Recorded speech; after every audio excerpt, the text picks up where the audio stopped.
Evening to all of you dear students and बहुत दिनों बाद आज हम आपसे मिल रहे हैं। बीच में किसी रीज़न से थोड़ा सा आई फ्लू से प्रभावित हैं, आपको दिख भी रहा होगा। तो तबीयत थोड़ा सा गड़बड़ चल रही थी और एट प्रेजेंट भी प्रयागराज में और दिल्ली में आई फ्लू का प्रभाव थोड़ा ज़्यादा है। तो हमारे स्टाफ मेंबर जो भी हैं लगभग मतलब गूगल केमिस्ट्री की लगभग जो टीम है, जो मेन सभी टीचर पढ़ा रहे हैं, तो थोड़ा सा प्रभावित हैं। तबीयत ख़राब होने की वजह से आप लोगों को क्लासेस नहीं मिल पा रही, बट फिर भी थोड़ा सा अभी एट प्रेजेंट में कुछ चीज़ें बेहतर हैं। बहुत अच्छा तो नहीं कहेंगे मगर हाँ बेहतर है, तो इसीलिए फिर आज क्लास लेकर आया हूँ। एंड प्रीवियस क्लास में हमने ऑप्टिक्स का पोर्शन स्टार्ट किया था। अगर आप सभी ने रिवीजन किया होगा तो थोड़ा सा एक बार फिर से आप जा कर के उस वीडियो को देख लीजिए, अगर बीच में लंबा आपने गैप किया हो तो प्रीवियस क्लास में हमने ऑप्टिक्स का पोर्शन स्टार्ट किया था। आज हम लोग मेनली डिस्कस करने वाले हैं प्रॉपर्टी ऑफ लाइट पर, that is first property based on reflection of light. तो मेनली जब हम प्रॉपर्टीज़ ऑफ लाइट की स्टडी करते हैं तो ऑप्टिक्स का सेकंड पार्ट जो आपके लिए बहुत हेल्पफुल कंटेंट है that is reflection of light. आज की क्लास में हम यही डिस्कस करने वाले हैं कि रिफ्लेक्शन ऑफ लाइट क्या होता है। रिफ्लेक्शन ऑफ लाइट, इस प्रॉपर्टी को हम डिटेल में पढ़ेंगे, क्या है रिफ्लेक्शन ऑफ लाइट। इससे पहले मैं कुछ चीज़ें आपको एक बात बता दूं। एक बेसिक टर्म है जिसको आप एज अ कॉन्सेप्चुअल वे में चीज़ें समझ सकते हैं। तो आइए आपको मैं एक चीज़ समझाता हूं। That topic is behaviour of light in two interface media. ये छोटा सा स्मॉल टॉपिक है, बहुत स्मॉल टॉपिक है, या इसको हम अगर सिंपली कहें तो behaviour of light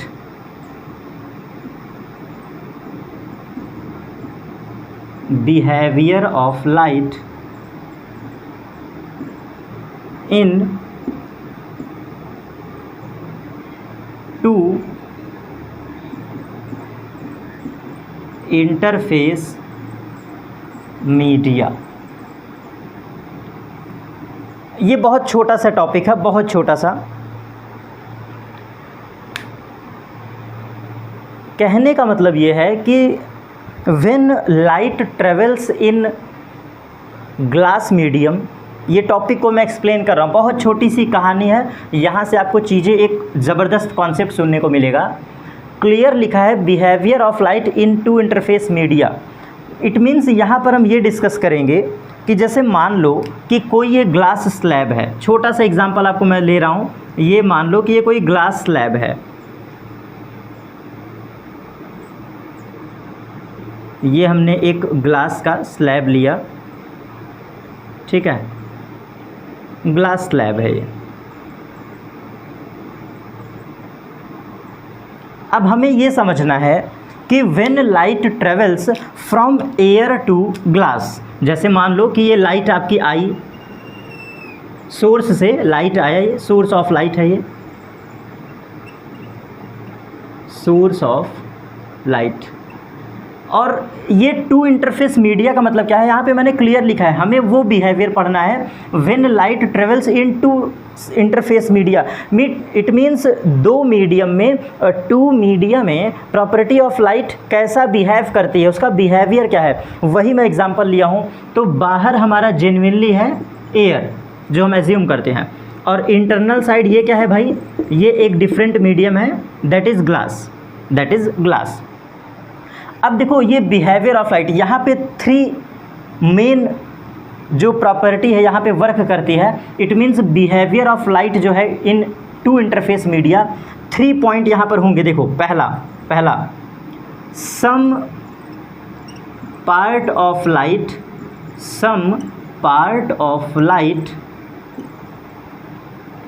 turns back. बहुत ध्यान समझिएगा, some part of light turns back in previous medium, previous medium, या फिर सेम मीडियम, या फिर सेम मीडियम। 3 पॉइंट बहुत इंपॉर्टेंट मैं लिख रहा हूँ, सेम मीडियम। सर क्या मतलब है इस लाइन का, आइए देखिए, बहुत बारीकी से समझिएगा। जैसे कि आपने बचपन में सुना होगा कि when light travels from one medium to another medium then light bends, मतलब something bends, on its initial path, थोड़ा सा लाइट बेंड कर जाती है। वही चीज़ यहाँ पे ज़रा समझो, सोर्स ऑफ लाइट जब वन मीडिया से दूसरे मीडिया में एंटर कर रहा है तो सबसे पहली चीज़ क्या होगी, इस total 100% of source of light का कुछ हिस्सा ये देखो, some part of light turns back in previous medium. It means जहाँ से लाइट आया है इसी मीडियम में ये टर्न बैक कर जाता है। यही देखो मैंने लिखा है टर्न्स बैक, बहुत बारीकी से समझना। It means behaviour of light in two media, इसका ये सेंस है, पहला रिजल्ट ये है कि when light travels from one medium to another medium, तो यहाँ पे पहला कंडीशन ये हो सकता है, पहला एक्सपेरिमेंट ये हो सकता है कि some part of light turns back in previous medium. It means ये इस बात को प्रूफ करता है कि कुछ भाग रिफ्लेक्शन में सपोर्ट करेगा। ये लिख लीजिए लाइन, कुछ भाग किस में सपोर्ट करेगा, रिफ्लेक्शन फिनोमिना में। और यही रीज़न है कि हम रिफ्लेक्शन ऑफ लाइट पढ़ते हैं, आज के क्लास में पढ़ेंगे। और दूसरा point some part of light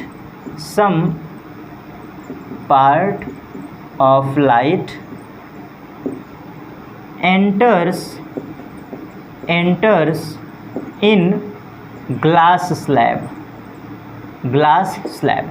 some part of light enters in glass slab. It means यहाँ पर ये भी हो सकता है कि उस 100% सोर्स ऑफ लाइट का, इस 100% सोर्स ऑफ लाइट का कुछ हिस्सा कहाँ पर ट्रेवल करेगा, ग्लास स्लैब में। ये देखो ग्लास स्लैब में। तो ये फिनोमिना किस बात को प्रूफ करती है, ये फिनोमिना रिफ्रैक्शन को क्या करती है, प्रूफ करती है। रिफ्रैक्शन फिनोमिना यहाँ से आया है।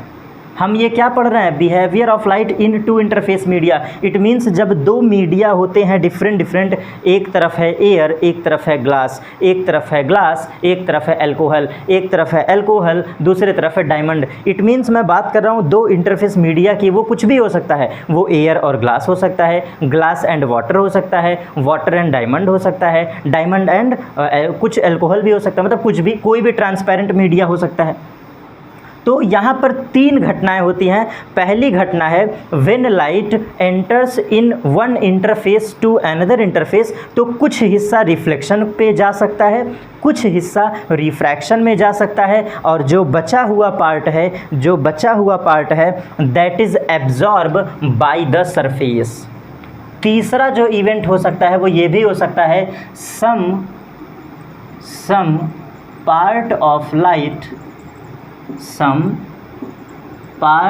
Light absorb by interface. जो आपने इंटरफेस का मीडिया लिया है वो मीडिया भी कुछ न कुछ भाग क्या करेगा, एब्जॉर्ब कर लेगा, अवशोषित कर लेगा, कुछ हिस्सा एब्जॉर्ब कर लेगा। यही 3 पॉइंट आपके लिए बहुत ही ज़्यादा इम्पॉर्टेंट थे। ये सिर्फ मैंने इसलिए पढ़ाया, देखो भाई बात समझना, आपने पढ़ा बहुत कुछ है, मैं एक्सेप्ट करता हूँ, आपने बहुत कुछ पढ़ा है, रिफ्लेक्शन आपने पढ़ा है, रिफ्रैक्शन आपने पढ़ा है, टॉपिक तो आपने बहुत कुछ पढ़ा है, लेकिन आपने अपनी थिंकिंग को बिल्डअप नहीं किया। ये फिनोमिना कहाँ से आता है, तो एक्चुअल में जो रिफ्लेक्शन ऑफ लाइट निकला है ना, ये reflection of light basic event यहाँ से आया है। क्या है वो event, behaviour of light in two interface media. जब हमारी लाइट सोर्स, जब सोर्स ऑफ लाइट दो इंटरफेस मीडिया में एंटर करता है तो क्या क्या बिहेवियर रिप्रेजेंट कर सकता है, वहीं से हमारे 2 प्रॉपर्टी निकले हैं। पहला, जब हमारा कुछ भाग लाइट का क्या हो जाए, वापस चला जाए उसी माध्यम में।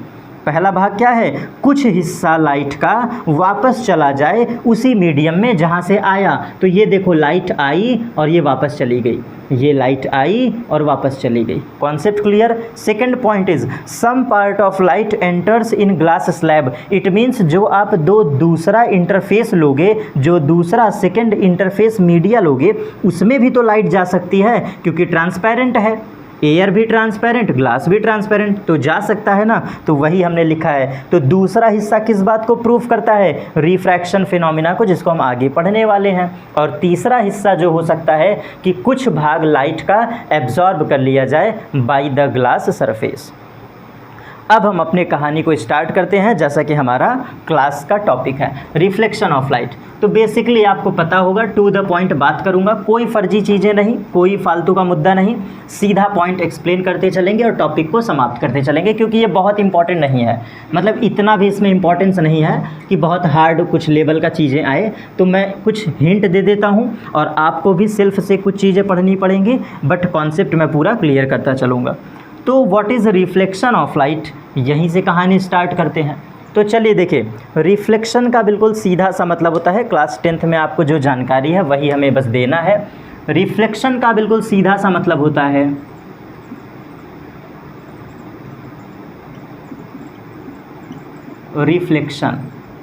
रिफ्लेक्शन का सीधा सा मतलब होता है बाउंसिंग बैक। रिफ्लेक्शन का सीधा सा मतलब होता है बाउंसिंग बैक। कोई भी ऐसा ऑब्जेक्ट, कोई भी ऐसी बॉडी जो बाउंसिंग बैक को रिप्रेजेंट करे। अब सर बाउंसिंग बैक का क्या मतलब है? बाउंसिंग बैक का मतलब होता है कोई ऑब्जेक्ट का जाना और फिर उस पर कोलाइड करना, मतलब कोलिजन होना, टकराना, टच करना और फिर वापस आ जाना। इसी पूरे थियरी को हम कहते हैं बाउंसिंग बैक। देखो, बाउंसिंग बैक का मतलब सिंपल सा है कि ऐसे समझो, कोई ऑब्जेक्ट है, ऑब्जेक्ट का मतलब कोई वस्तु है, ये पहले जाए, वस्तु क्या है, जाए, फिर जाने के बाद ये क्या करे, फिर ये टकराए और टकराने के बाद फिर क्या हो जाए, वापस आना। टकराने के बाद फिर क्या हो जाए, वो चीज़ें वापस आ जाएं उसी मीडियम में, या वो चीज़ें वापस लौट आए। ये फिनोमिना बस मैं जनरली समझा रहा हूँ कि कोई ऑब्जेक्ट भी हो सकता है, कोई लाइट भी हो सकता है, कोई बॉल भी हो सकता है, कुछ भी हो सकता है। तो किसी वस्तु का जाना, टकराना और वापस आना, इसी को कहते हैं बाउंसिंग बैक। लेकिन क्या हम सभी का बाउंसिंग बैक पढ़ते हैं क्या? ज़रा समझिएगा। ऐसे तो हम एक बॉल को लें, प्लास्टिक की बॉल को छोड़ा हमने, ज़मीन से टकराया और वापस आया। तो क्या हम रिफ्लेक्शन ऑफ बॉल कभी पढ़े हैं क्या फिज़िक्स में? नहीं पढ़े होंगे। रिफ्लेक्शन ऑफ बॉल हमें नहीं पढ़ना है।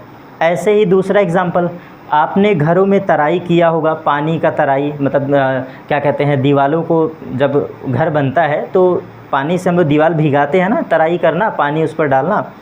तो जब आप पानी डालते हैं तो आप देखते होंगे पानी का कुछ हिस्सा आपके बॉडी पे पड़ जाता है, तो वहाँ भी रिफ्लेक्शन हो रहा है एक तरीके से।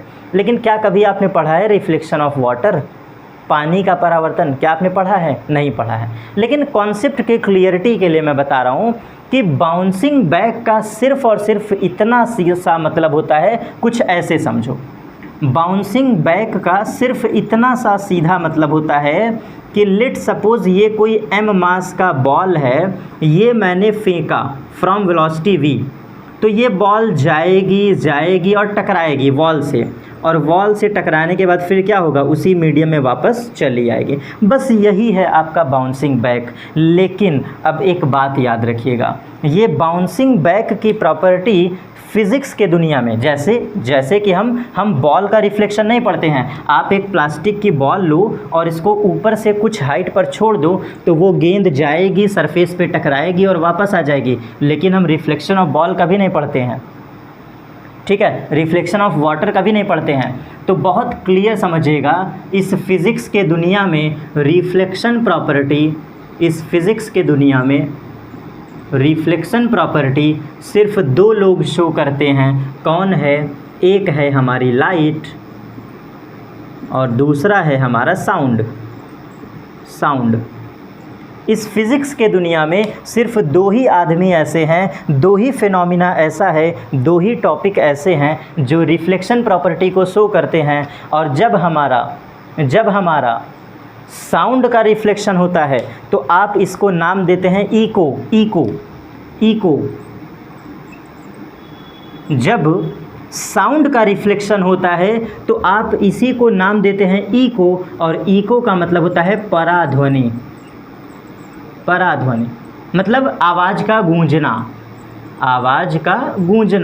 आपने कभी अपने रियल लाइफ में गौर किया होगा कि जब हम खाली कमरे में चिल्लाते हैं तो आवाज़ गूंजती है ना, that is echo, reflection of sound. और सेम एज इट इज़ जब हमारी लाइट का रिफ्लेक्शन होता है तो हमें ऑब्जेक्ट क्या होती हैं, विजिबल होती हैं। जब हमें रिफ्लेक्शन ऑफ लाइट पढ़ना होता है, लाइट का रिफ्लेक्शन, तो वो ऑब्जेक्ट को क्या कर देती हैं, विजिबल बनाती हैं, जिसके वजह से हम वस्तुओं को आसानी से देख पाते हैं। तो हमारा टॉपिक क्या है, रिफ्लेक्शन ऑफ लाइट। तो यहाँ से आपको एक बात समझ में आ गया होगा, bouncing back of light, note कर लीजिए, ये पॉइंट आपको समझ में आ गया होगा। पहले हमने समझा व्हाट इज़ रिफ्लेक्शन। रिफ्लेक्शन का मतलब होता है bouncing back of any object. जैसे जिस ऑब्जेक्ट की आप बात कर रहे हैं बस उसी के बगल में ऑब्जेक्ट लगा दो। तो बेसिकली रिफ्लेक्शन का मतलब है बाउंसिंग बैक, टकराना और टकराकर वापस आना। और फिर हमने समझा कि रिफ्लेक्शन इस ब्रह्मांड में, इस यूनिवर्स में होता कहाँ कहाँ पर है, तो एक है लाइट, एक है साउंड। जब साउंड में रिफ्लेक्शन होता है तो उसको इको नाम देते हैं, ध्वनि का गूंजना नाम देते हैं। और जब लाइट में होता है रिफ्लेक्शन तो यहाँ पर हमें वस्तुएं विजिबल होती हैं, चीज़ें दिखाई देती हैं, जिसके बारे में हम डिस्कशन करने वाले हैं। तो रिफ्लेक्शन ऑफ लाइट हमारा टॉपिक था, प्लीज़ इसको लिखते चलिएगा। चलिए, रिफ्लेक्शन ऑफ लाइट।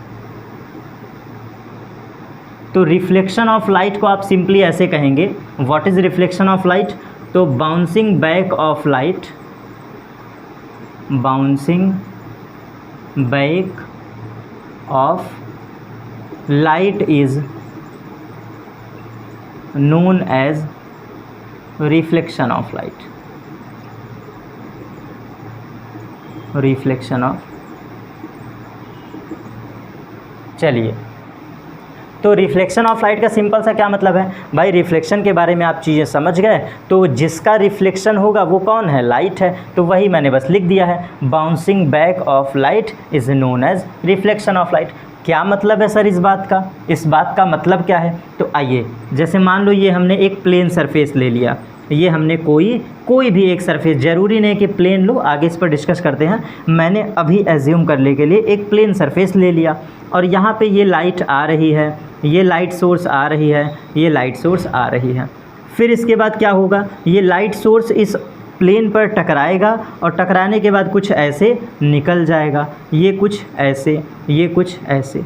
तो इस फेनोमिना को ही कहते हैं रिफ्लेक्शन, लाइट का आना, टकराना और वापस चला जाना, इसी को कहते हैं हम रिफ्लेक्शन ऑफ लाइट। तो बेसिकली ये छोटा सा पॉइंट आप लिख सकते हैं। आगे चलते हैं यहाँ से। उम्मीद करता हूँ यहाँ तक आपको कोई दिक्कत नहीं हुआ होगा। रिफ्लेक्शन के बारे में बेसिक आपको समझ में आ गया, व्हाट इज़ रिफ्लेक्शन, रिफ्लेक्शन कौन शो करता है, यहाँ तक point clear.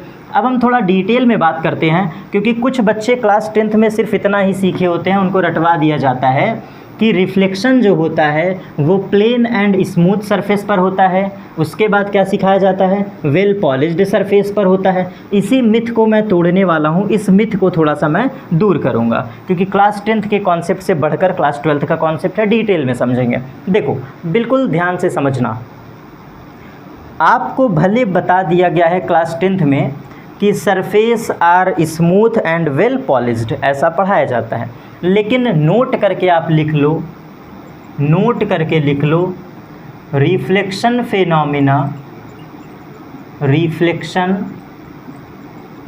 Phenomena occurs, reflection phenomena occurs everywhere, everywhere. Reflection phenomena हर जगह होता है, इस ब्रह्मांड के प्रत्येक कण में, इस पूरे सृष्टि के, सृष्टि मतलब पूरे जगत के, पूरे ब्रह्मांड के एक एक पार्टिकल पर रिफ्लेक्शन होता है, जिसको आप अपनी आँखों से देख पाते हो। कहने का क्या मतलब है, जिन ऑब्जेक्ट्स को आप विजिबल कर पाते हो, इट मीन्स जिन ऑब्जेक्ट्स को आप क्या कर पाते हो, विजिबल कर पाते हो, देख पाते हो,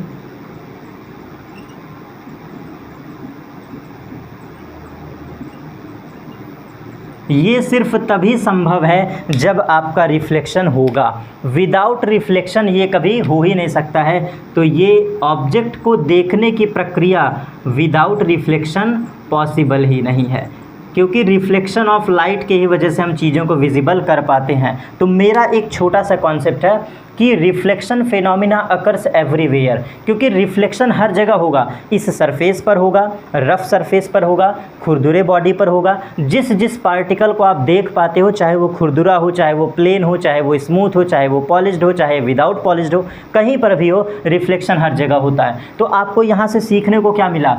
रिफ्लेक्शन फिनोमिना ही हमें चीज़ों को विजिबल करने के लिए बनाता है। रिफ्लेक्शन ऑफ लाइट अगर ना हो तो हम चीज़ों को विजिबल नहीं कर पाएंगे, ऑब्जेक्ट्स को देख नहीं पाएंगे। रिफ्लेक्शन ऑफ लाइट ही एक ऐसी यूनिक फिनोमिना है, इकलौता और इकलौता ऐसा फिनोमिना है जो हमें वस्तुओं को देखने में हेल्प करता है।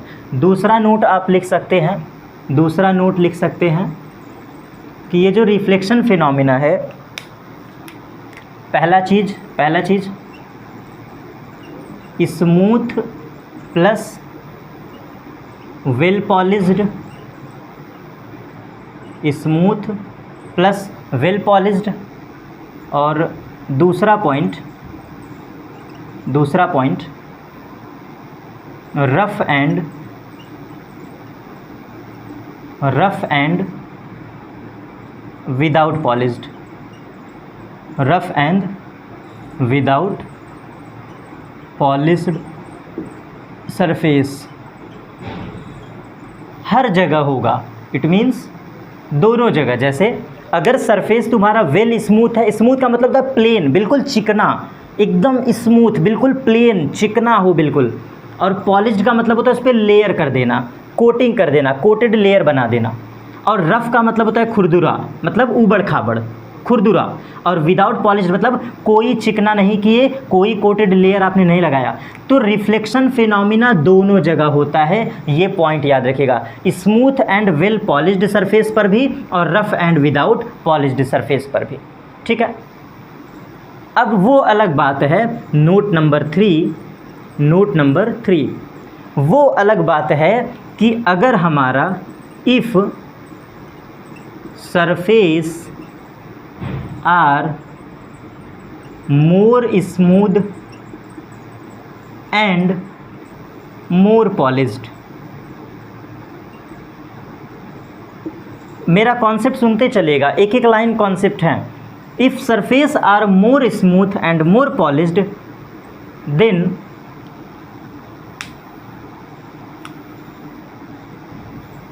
Reflection occurs easily। अगर आप सरफेस को मोर स्मूथ और मोर पॉलिश्ड कर देते हो, मोर का मतलब एकदम तगड़ा, बिल्कुल बेहतर, सरफेस एकदम स्मूथ है, बिल्कुल चिकना है, वेल पॉलिश्ड है, तो सरफेस जितना चिकना होगा, जितना स्मूथ होगा, उतना बेहतर रिफ्लेक्शन होगा। इट मीन्स बढ़िया से बढ़िया रिफ्लेक्शन होगा।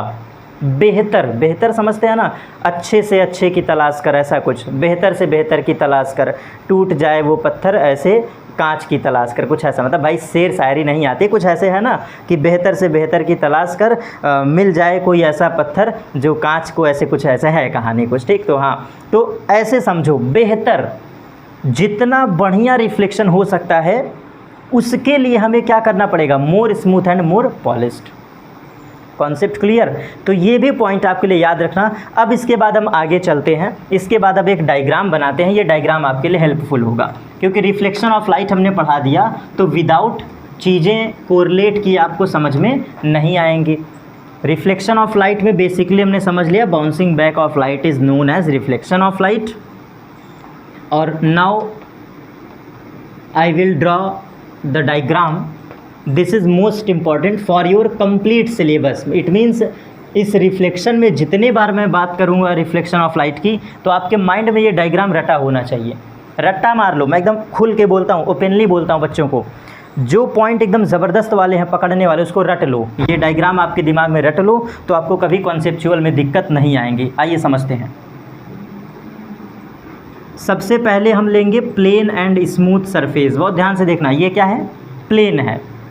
तो हमने सबसे पहले एक प्लेन एंड स्मूथ सरफेस लिया। किसी को कोई डाउट नहीं, उम्मीद करता हूँ कोई डाउट नहीं होगा। फिर इसके बाद इसको हमने क्या कर दिया? पॉलिश्ड कर दिया, वेल पॉलिश्ड। इसको हमने क्या कर दिया, वेल पॉलिश्ड कर दिया, मतलब कोटेड लेयर। देखो जिन बच्चों को नहीं पता है, वेल पॉलिश्ड का मतलब होता है, वेल पॉलिश्ड का मतलब होता है कोटेड लेयर कर देना, सिल्वर की कोटिंग कर देना, कोटेड लेयर। पेंट करना सुने हो बचपन में, कोटेड लेयर। जैसे हम लोग लोहे को बचाने के लिए प्राइमर का पेंट करते हैं कि नहीं, प्राइमर लोहे को बचाने के लिए, लकड़ी को बचाने के लिए पेंट करते हो कि नहीं, same as it is coated layer का मतलब होता है पेंट करना, पॉलिश करना। अब देखो यहाँ पर होगा क्या, ये सोर्स ऑफ लाइट आई, ये टकराई और ये चली गई, तो ये है इंसिडेंट रे, ये है रिफ्लेक्टेड रे, और इसके परपेंडिकुलर होता है नॉर्मल। ये तीन बातें आपने बचपन में पढ़ा होगा। तो इन्हीं पॉइंट्स को हम रिप्रेजेंट करते हैं। आने वाली लाइट होती है इंसिडेंट रे, इंसिडेंट रे जो आने वाली लाइट है, सोर्स ऑफ लाइट से जो रे आती हैं, coming rays are basically incident ray. After collision, after touching, after hitting this surface, after touching, after collision, after hitting the surface, जो लाइट आपकी जाती है that is reflected ray, reflected ray. आगे बात करेंगे इसके बारे में, अभी सिर्फ डायग्राम बना रहा हूँ। और ये जो पॉइंट होता है, ये पॉइंट, इस पॉइंट को नाम देते हैं पॉइंट ऑफ इंसिडेंस। आपने पढ़ा होगा बचपन में, point of incidence, point of incidence. और ये जो बीच वाली लाइन है, जो ये वर्टिकल लाइन है, इसको हम नाम देते हैं normal, normal. And finally this angle is I and this angle is R. बचपन में आपने पढ़ा होगा ऐसा, बचपन में आपने ऐसा पढ़ा होगा। आर वाले का नाम होता है रिफ्लेक्टेड एंगल, रिफ्लेक्टेड एंगल या फिर एंगल ऑफ रिफ्लेक्शन, ठीक है। और इसको कहते हैं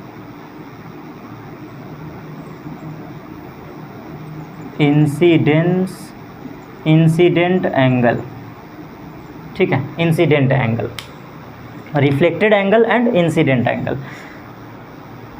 ये डायग्राम आपने बचपन में पढ़ा होगा, इस डायग्राम को रट्टा मार लीजिए। आइए थोड़ा सा इस पर डिस्कशन कर लेते हैं ताकि पॉइंट और सारी बातें हमारे क्लियर हो जाएं। जैसा कि मैंने प्रीवियस कॉन्सेप्ट में आज के ही क्लास में अभी से 5 मिनट पहले मैंने बोला था कि रिफ्लेक्शन आपका ज़रूरी नहीं है, कंपलसरी नहीं है कि सिर्फ और सिर्फ प्लेन सरफेस पर हो, स्मूथ सरफेस पर हो, ये कहीं भी हो सकता है। Reflection phenomena occurs everywhere, in surrounding, in particle, in gaseous, in every body, कहीं पर भी, पूरे ब्रह्मांड में कहीं भी हो सकता है। तो रिफ्लेक्शन फिनोमिना हर जगह होता है, लेकिन हमें बचपन से सिखाया गया है कि प्लेन सरफेस बनाओ। उसका रीज़न सिर्फ इतना है कि रिफ्लेक्शन को बेहतर बनाने के लिए हम प्लेन एंड स्मूथ सरफेस लेते हैं, वेल पॉलिश्ड सरफेस लेते हैं। और यहाँ पर समझने वाला कॉन्सेप्ट ये है, कॉन्सेप्ट नंबर 1, आने वाली light incident ray, concept clear. जाने वाली light reflected ray, concept clear. Point of incidence पे जो परपेंडिकुलर है, ध्यान से सुनना, पॉइंट ऑफ इंसिडेंस पे जो परपेंडिकुलर है उसी का नाम है नॉर्मल। बहुत बारीकी से समझो, पॉइंट ऑफ इंसिडेंस पर, पॉइंट ऑफ इंसिडेंस पर जो परपेंडिकुलर है, जो परपेंडिकुलर है उसी का नाम है नॉर्मल। ये देखो नॉर्मल। कहानी क्लियर, कोई डाउट नहीं। अब आगे चलते हैं। The angle between incident ray and normal is angle of incidence. Angle of incidence, angle I की बात कर रहा हूँ, एंगल आई की बात कर रहा हूँ। तो normal, this is normal, this is incident, incident. तो इंसिडेंट और नॉर्मल के बीच का एंगल क्या है? एंगल ऑफ इंसिडेंस, जिसको हम लोग इंसिडेंट एंगल भी कह सकते हैं। और सेम एज इट इज़ ये है तुम्हारा normal, this is normal, this is reflected रे, दिस इज़ रिफ्लेक्टेड रे, दिस इज़ नॉर्मल। तो दोनों के बीच का एंगल क्या है? एंगल ऑफ रिफ्लेक्शन या फिर रिफ्लेक्टेड एंगल। कोई पॉइंट दिक्कत नहीं, कोई कुछ नहीं, कोई प्रॉब्लम नहीं। आइए ये पॉइंट हमारा समाप्त, लिखवाएंगे, घबराओ मत, लिखवाएंगे आगे, अभी नहीं। एक और छोटा सा डायग्राम बना देता हूँ, कुछ बच्चों के लिए, कुछ प्यारे प्यारे अपने बच्चों के लिए। मान लो कि ये कोई सरफेस है, लेट सपोज ये कोई सरफेस है, वही plane and smooth surface, well polished surface. तो एक बात समझना, ये सोर्स ऑफ लाइट का आना, ये सोर्स ऑफ लाइट का आना, ये सोर्स ऑफ लाइट का आना, ये सोर्स ऑफ लाइट का आना, एरो के साथ देखो, ये एक एरो, ये एक एरो, एक एरो, एक arrow, this is incident source of light, this is incidence source of light. तो क्या होगा सर जी, ये वापस चली गई, ये वापस चली गई, ये वापस चली गई, ये वापस चली गई। ये फिनोमिना हमने पढ़ा है रिफ्लेक्शन ऑफ लाइट। जस्ट आज के क्लास में हमने पढ़ाया था, ये जो ब्लू इंक से मैं कर रहा हूँ, ये जो ब्लू मार्कर यूज़ कर रहा हूँ, दिस इज़ रिफ्लेक्टेड रे, और ये जो ब्लैक इंक से है दिस इज़ इंसिडेंट रे। तो बेसिकली यही फिनोमिना तो हमने पढ़ा है रिफ्लेक्शन में, यही तो हमने पढ़ा है। यहाँ पे सीखने वाला पर्पज़ ये था कि देखो प्लेन सरफेस है ना, प्लेन सरफेस, तो कॉन्सेप्ट समझ लीजिएगा।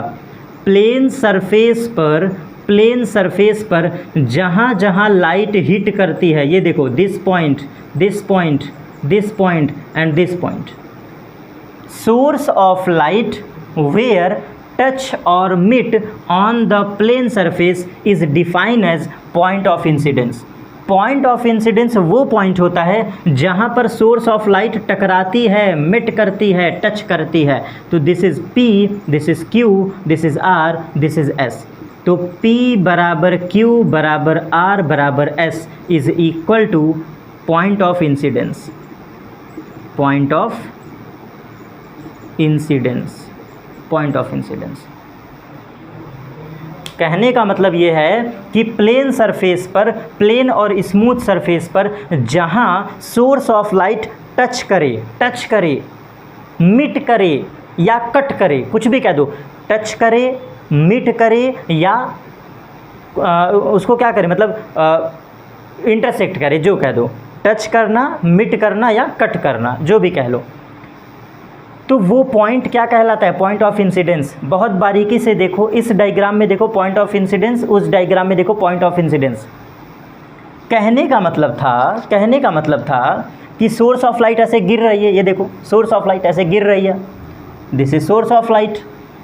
तो यहाँ पर लाइट टच किया, this point is point of incidence, clear हो गया होगा। वही चीज़ यहाँ पर देखो, सोर्स ऑफ लाइट आ रही है, तो सोर्स ऑफ लाइट के आने पे यहाँ पर अगर टच करता है तो this point is point of incidence.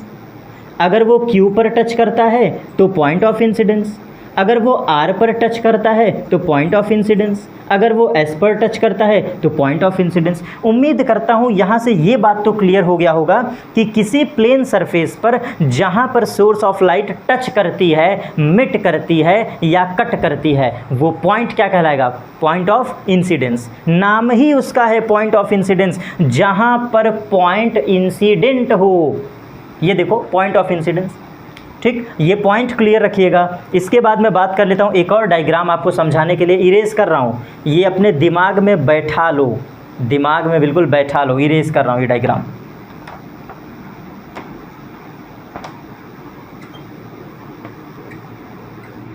Note down करते चलिएगा साथ ही में, और चीज़ें लिखते चलिए, बेहतर वे में नोट्स बनाते चलिए।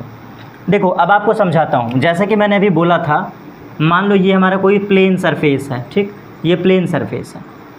मान लो ये सोर्स ऑफ लाइट आया तो ये क्या होगा, पॉइंट ऑफ इंसिडेंस, ठीक है। मान लो ये स्ट्रेट लाइट आई तो ये क्या होगा, पॉइंट ऑफ इंसिडेंस। मान लो ये तीन लाइट आई और ये ऐसे ऐसे चली गई, तो this point and this point also point of incidence. Let suppose यहाँ से लाइट आई और ये चली गई, तो ये भी क्या है, पॉइंट ऑफ इंसिडेंस। इसका मतलब, कहने का मतलब ये है कि in a plane mirror, in a plane surface, लिख लीजिएगा नोट करके, in a plane surface, in a plane surface infinite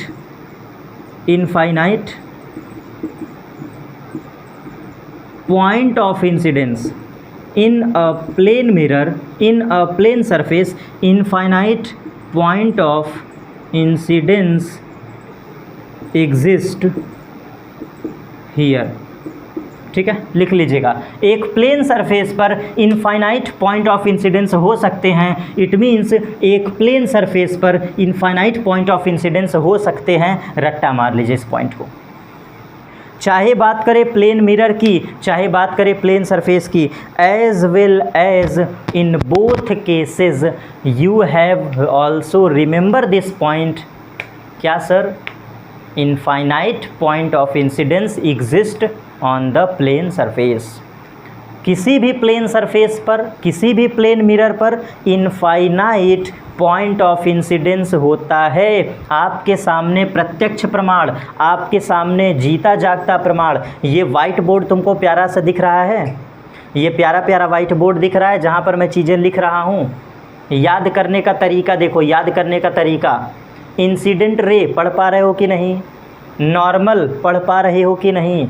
reflected angle पढ़ पा रहे हो कि नहीं? एंगल आई देख पा रहे हो कि नहीं? In a plane surface infinite point of incidence exist here पढ़ पा रहे हो कि नहीं? ये देखो, this point, this point, this point and also this point देख पा रहे हो कि नहीं? इससे ये सिद्ध होता है कि अगर रिफ्लेक्शन फिनोमिना नहीं होता तो क्या तुम ये पढ़ पाते?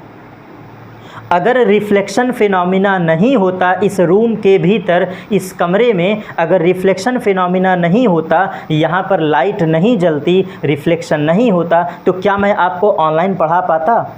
क्या मैं आपको ये चीज़ें लिख लिख कर समझा पाता? इससे ये सिद्ध हुआ कि जो हमारी चीज़ें, जो हमारी आँखें देख पाती हैं वो रिफ्लेक्शन फिनोमिना का असर है। हाँ सर, मज़ा आ गया, मौजा मौजा। अब दूसरा पॉइंट, रिफ्लेक्शन फिनोमिना में इंसिडेंट, रिफ्लेक्टेड, ये सब हमने बनाया।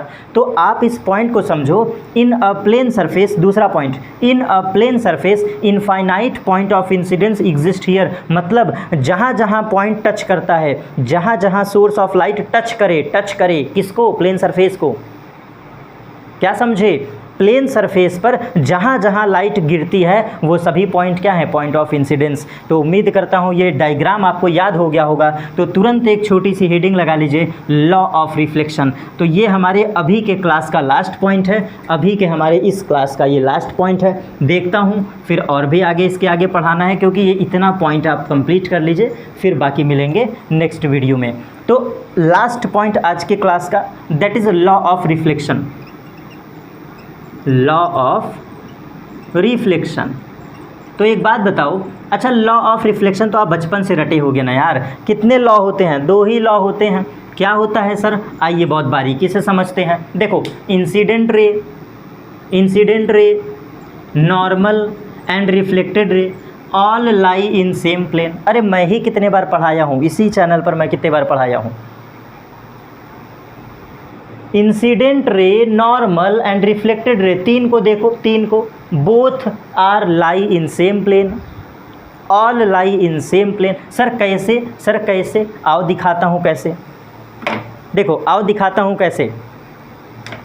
ये देखो मेरे हाथ में फ़ोन है, दिख रहा है ना? थोड़ा सा दिक्कत होगा लेकिन समझाने की कोशिश पूरा करूँगा। मान लो ये इंसिडेंट लाइट है आपके सामने, इंसिडेंट। ये थोड़ा समझने की कोशिश करना, क्योंकि पकड़ने में चीज़ें दिक्कत हो रही हैं, तो आप समझ जाओगे, इतना मुझे भरोसा है, इतना मुझे भरोसा है। देखो ऐसे ही तो दिखेगा ना आपको सामने से। आपको सामने से कैसे दिखेगा? ऐसे ही तो दिखेगा। ज़रा देखो, बहुत ये डायग्राम है, इधर ये डायग्राम है, ये मैंने फ़ोन हाथ में लिया है। दिस इज़ प्लेन मिरर, ये प्लेन मिरर, ये फ़ोन जो हमारा है प्लेन मिरर, ये हमने प्लेन मिरर रख दिया। अब जब सामने से तुम देखोगे, जब सामने से देखोगे डायग्राम को, तो ये देखो इंसिडेंट रे, ये देखो रख दिया मैंने फ़ोन पर। ऐसे ही तो रखोगे इंसिडेंट रे, और लाइट से टकराने के बाद एंगल ऑफ रिफ्लेक्शन कैसे बनेगा? ऐसे ही तो बनेगा। ये देखो दिखा सामने, ये इंसिडेंट है, ये ब्लैक मार्कर इंसिडेंट है, और ये जाने वाला रिफ्लेक्शन। तो देखो ज़रा सा, incident, reflected and normal all lie in same plane, एक प्लेन में है। ये देखो सामने से देखो एक प्लेन में है। तो कहने का मतलब ये है, कहने का मतलब first law of reflection says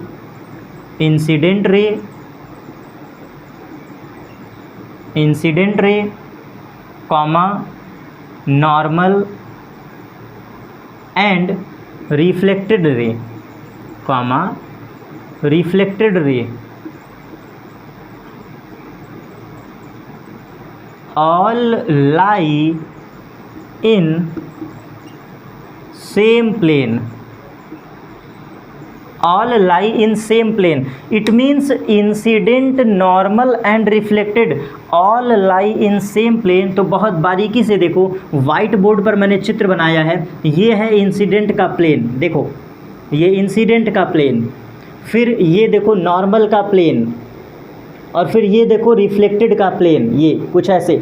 और जब तीनों को मिला के देखोगे तो ये देखो तीनों all lie in same plane, ठीक वही टर्म मैंने लिखा है, incident ray, normal and reflected ray all lie in same plane. और सेकंड लॉ ऑफ रिफ्लेक्शन कहता है angle I is always equal to angle R, angle I is equal to angle R, it means angle of incidence is equal to angle of reflection, angle of incidence is equal to angle of reflection. This is always occurs, this is always occurs, ये हमेशा और हमेशा होगा, कोई दिक्कत ही नहीं है, ठीक है। पॉइंट क्लियर हो गया, पॉइंट क्लियर हो गया, नहीं क्लियर हुआ क्या, कोई डाउट है?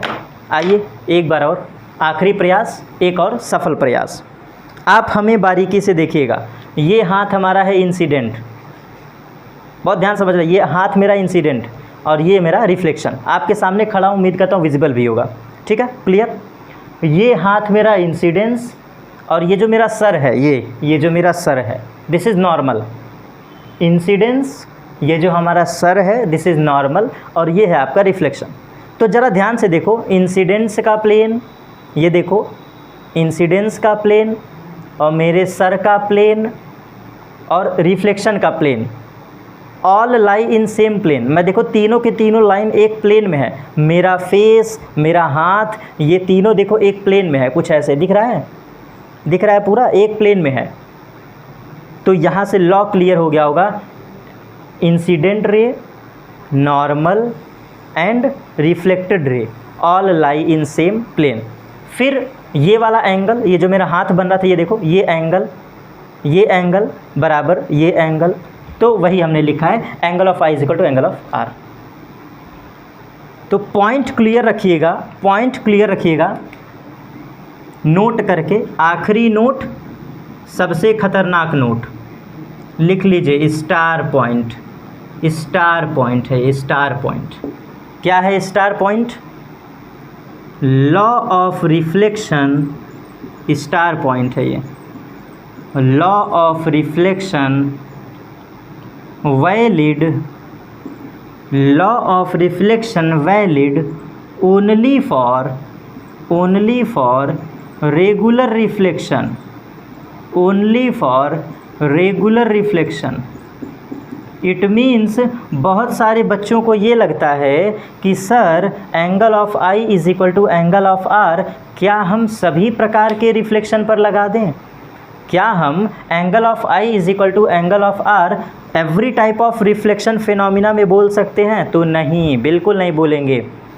सिर्फ और सिर्फ जब सरफेस स्मूथ हो और कुछ इस टाइप का डायग्राम बने, उसी को तो हम नाम देते हैं रेगुलर रिफ्लेक्शन। इट मीन्स ये नोट याद रखेगा, इस बारे में डिस्कस अगले क्लास में करूँगा कि reflection of type of reflection कितने होते हैं। तो ध्यान से समझिएगा, लॉ ऑफ रिफ्लेक्शन, ये जो दो लॉ पढ़े हो ना, this is applicable only for regular reflection. Regular reflection का सिर्फ इतना सा मतलब होता है, रेगुलर रिफ्लेक्शन का सिर्फ इतना सा मतलब होता है, सेम एंगल पे आना और सेम एंगल पर चले जाना, सेम एंगल पर आना और सेम एंगल पर चले जाना, तो यही फिनोमिना आपका कहलाता है रेगुलर रिफ्लेक्शन। वैसे तो हम बात करेंगे ये टाइप ऑफ रिफ्लेक्शन में, लेकिन वो डायग्राम देखो, सेम एंगल पर आए और सेम एंगल पर वापस चली जाए, तो वो हमारा होता है रेगुलर रिफ्लेक्शन। 2 सवाल करवा देता हूँ और इसके बाद फिर आप मौज करते हुए आराम से जाइए। फिर 2 सवाल करवा देते हैं इस पर बेस्ड, 2 न्यूमेरिकल पकड़ लीजिए। ऐसे ही सवाल आपके एग्ज़ाम में पूछे जाते हैं, और अगर में भी आता है तो इसको तुरंत मार के धड़ल्ले से ख़त्म कर देना सवाल। 1 सेकंड का कॉन्सेप्ट है। आइए देखिए, मैंने एक सवाल लिया, ये डायग्राम ऐसे बना होगा, ये है नॉर्मल। पहला question, if this angle is 60 degree, if this angle is 60 degree, what is the angle of I? पहला क्वेश्चन, बिल्कुल पहला क्वेश्चन। देखो सवाल में दिया होगा क्वेश्चन नंबर 1, बस केवल डायग्राम को ध्यान से देखना। आपको यहाँ पर क्या दिया है? 60 डिग्री दिया है और डायग्राम देख के लग रहा है ये रिफ्लेक्शन का डायग्राम है, तो अगर ये 60 डिग्री है तो आप कहोगे ना angle of I is equal to angle of R, कहोगे कि नहीं?